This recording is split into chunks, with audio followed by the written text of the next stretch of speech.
You're listening to the Super League Pod, coming up on episode 163 of your favourite rugby league podcast. We have all your feedback and shout-outs, news from around the world of rugby league. We look back at the grand final. We perform a massive autopsy on the England World Cup squad. We take a really good stab at pronouncing some South Sea Islanders' names, and I do exceptionally well in the quiz. Hashtag Rise for Leigh Whitnell. Strap yourselves in, kids. It's time for your favourite rugby league podcast, the Super League Pod.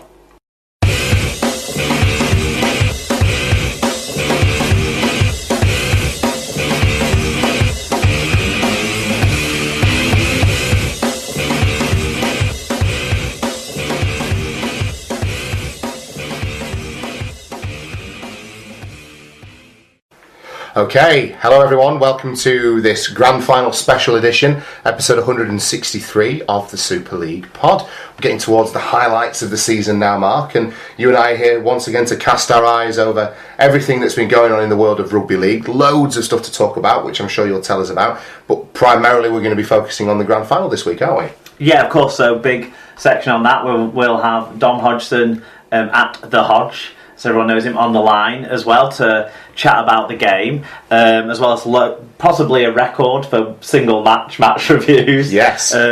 With that, we're gonna do news before we get to the grand final, and then after we've done the grand final, we're going to talk about World Cup squads, in particular the fallout to the England squad selection, and then that's kind of it, because there's no previews really, is there? That's it, no other surprises. Do we have a quiz this week? We do have a quiz. Fantastic. Have you prepared for anything in particular?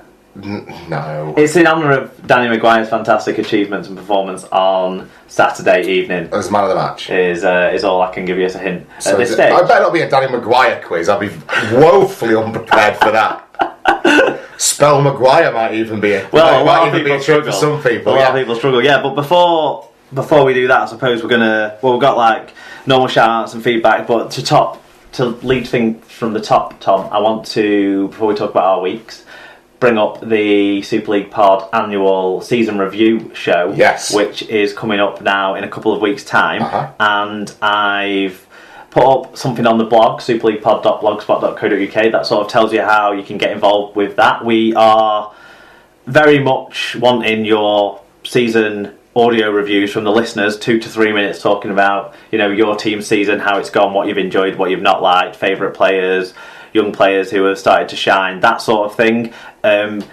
If we don't start seeing some for some of the teams we haven't seen some for already, I will start hitting people up, and because we've enjoyed those from everyone over the last few years, and it makes that show what it is. But we've had sort of 2 or 3 in so far, so they're starting to land, which is great as well. We have opened up voting for the annual Sloppies, including the prestigious Listener of the Year award, the Dr. Bob Phillips Listeners Listener of the Year, given that he's won it every year so far, 3 years running. See if someone can knock him off that title. So if you go to that blog, there's links there to the Sloppies voting form, and there's the Dream Team voting form. Included in the Sloppies this year, I've put a bit of feedback, just some stuff for us to think about if we want to change things going forward and things like that. So because we're listening. Yes, that's just that bit's completely non-mandatory, but is there, and we appreciate people's thoughts and feedbacks on the show. And yeah, that's what I wanted to lead with this week, Tom. Is that okay? If that's okay? No, it's not okay. Well, it's done now, isn't it? Exactly. Yeah. Right, now that's tremendous. It's good to get it out there early doors, because the Sloppies is, as much as this whole show is, kind of built upon the opinions and the input of lots of people, the Sloppies is a real chance for you to put your voice out there and for us to celebrate everything that's been great about rugby league this year, and everything that we've enjoyed, and the players that we've liked seeing, and the listeners that we've been involved with, and just kind of have a real...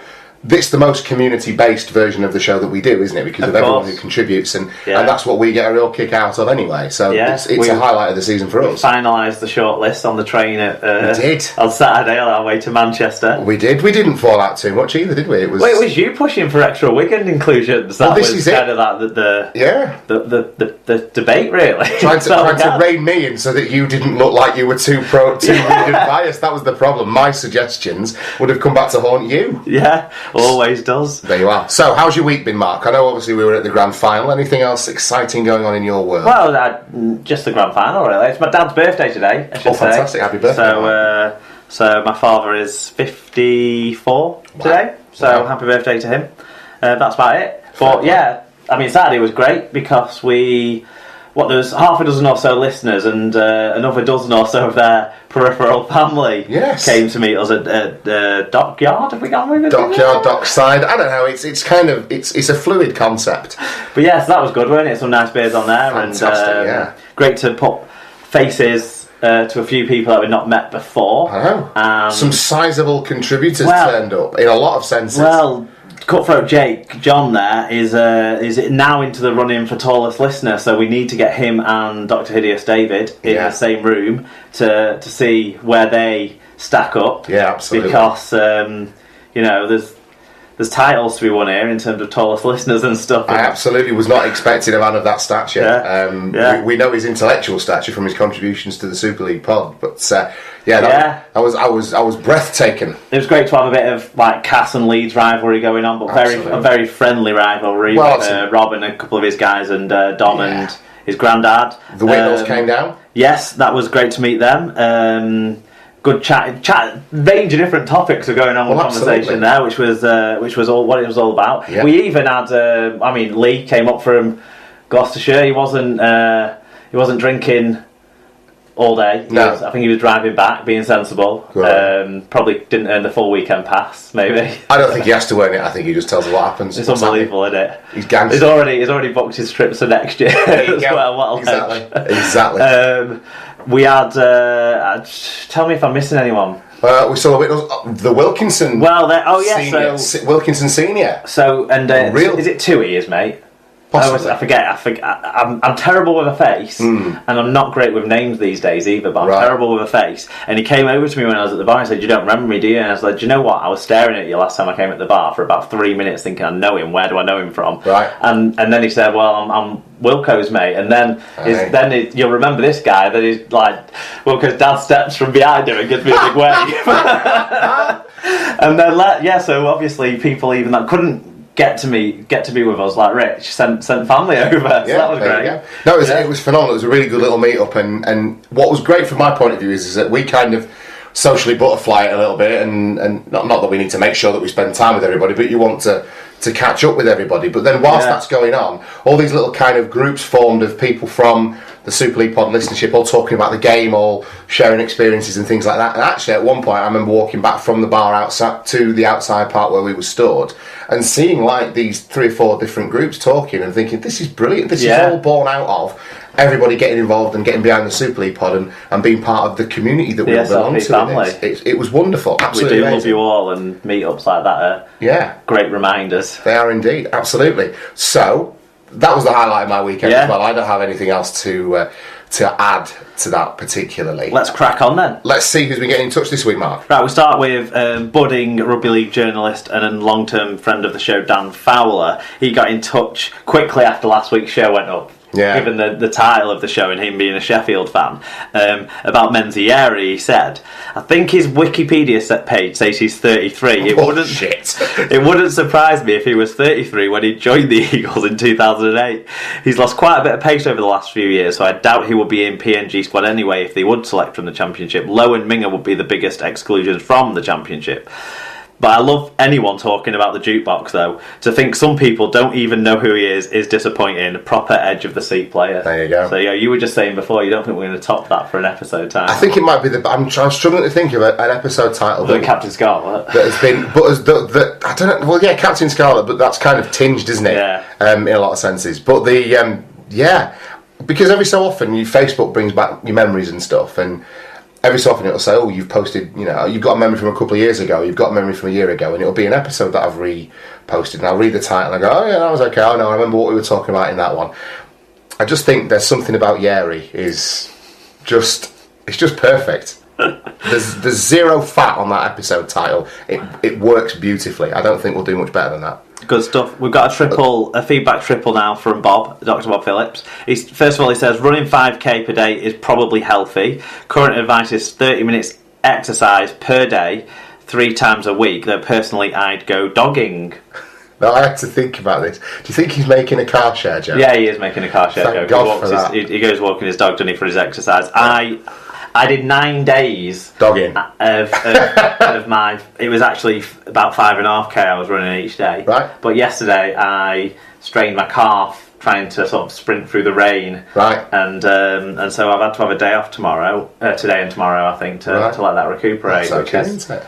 Well, it kind of feels a bit gutting that I haven't completed my mission, but I struggled to walk today, so longish distances. So, and we had a fire drill at work, which meant fully up and down the stairs walking, no lift. So that was right. That just reminded me that I don't think I could go for a run tonight, but I'll be back on it on Thursday, hopefully. Good on he you. says, Top of the Lake, which is the show he recommended, he said it's an Australasian noir, exploratory, violence, identity, motherhood. Hard-edged stuff from Jane Campion. There you go. So, if that's what you're into, Top of the Lake. And then he says, finally, he says, now, Sir Sinfield, I have always thought of as a third half, though wearing the shirt of a loose forward. Yeah, that's kind of how I've always... Falls in between the two positions. Lee Whitnell got in touch on this actually as well. He said, I thought of Sinfield as a loose forward for no other reason that he wore 13. Naively never questioned it then or since. There you are. Cutthroat Jake said, Hi Mark, in 2005, due to Diskin missing most of the season, Dunneman was moved from standoff to hooker and Sinfield from loose forward to standoff, showing he could play there, probably extended his career and stopped him becoming as injury prone as O'Loughlin. There you go. I went back to point out that, ironically, 2005 was the year that O'Loughlin lost the most games through injury in his career. Yeah. So... Dripping with irony. All things slipping in their weird connections. But it did. And then from pretty much 2010 onwards, he was a half, wasn't he? Yeah, I would say so. So there you go. Where we at? David Cantrell at Dr. Hideous. This is just so uniquely Dave Cantrell. Listening to Super League Pod whilst travelling to a lecture on Georgian freak shows. Hashtag dwarf tossing. Hashtag bearded ladies. Hashtag rugby league. I love Dave Cantrell. And that's why. That's why I love Dave Cantrell. Because who else thinks to fathom out the opportunity to go and see such a thing?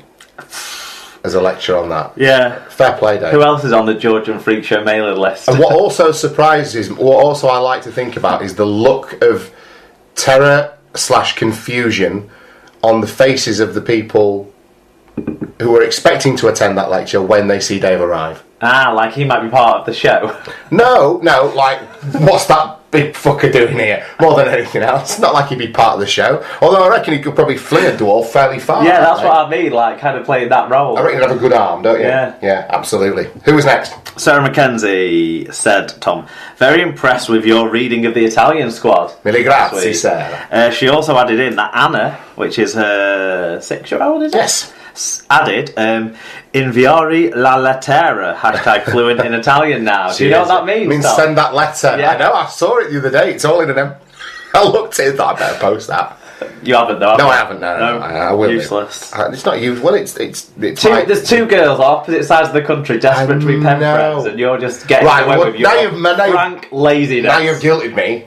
I shall deal with that. Who is next? Rich Langley sent us an email. He said he nearly forgot to send this in, but he's sent his Super League 13, one from each team, throwing in as well a Championship player to make up the 13. This one, he's gone for some strange selections, I would suggest, given that one of them's only played a week or 3. Yeah. But anyway, he goes, fullback Ben Barber from Saints, wing McGilvery, centres are Atkins and then Heffernan from Hull KR, and then Ryan Ince on the other wing is his Widner selection. Kelly and Miller are his halfbacks, so 2 standoffs in that position, but I suppose... Split halves. Both of them, yeah, exactly. He's put second row Ben Murdoch-Masilla in from Salford as a prop. Paul Aiton's his Catalan selection with Grant Millington being his Cass selection. Bateman and Stewart are the back rowers with Stevie Ward at loose forward as his lead selection. Right. So some interesting cheeky little 13 that. Choices there. He also had a go at a naughty 13. Some of the guys... he says, some of the guys in here could feel hard done by with their inclusion, but the team had to be filled. Fair enough. I'm not too. I think there's only one that's a bit rough, maybe two. Right. Fullback Ben Barber. Huh. Obviously. Yeah.